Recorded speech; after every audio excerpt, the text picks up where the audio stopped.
నేనెక్కడో మాట్లాడిండు, మీరు టీవీలో చూసి ఉంటారు. తనకు తానే కర్ణుడు అని చెప్పుకుంటున్నాడు. నాకు మహాభారతంలో కర్ణుడు అదేవిధంగా బార్బరికుడు అనే ఒక పాత్ర ఉన్నది. కర్ణుడు మిత్రుడి కోసం, కర్ణుడికి అవమానం జరిగినప్పుడు అండగా నిలబడ్డ మిత్రుడి కోసం సర్వం ఒడ్డి పోరాటం చేసిండు. చివరి ఊపిరి వరకు అండగా నిలబడ్డాడు.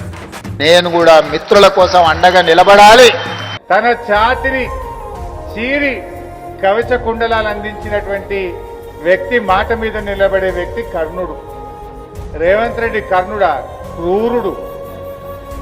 వాళ్ళు ఏడుస్తా ఉంటే ఖమ్మంలో టీవీల్లో చూస్తే పాపం ఎస్ఐ కళ్ళల్లో నీళ్లు పెట్టుకున్నాడు.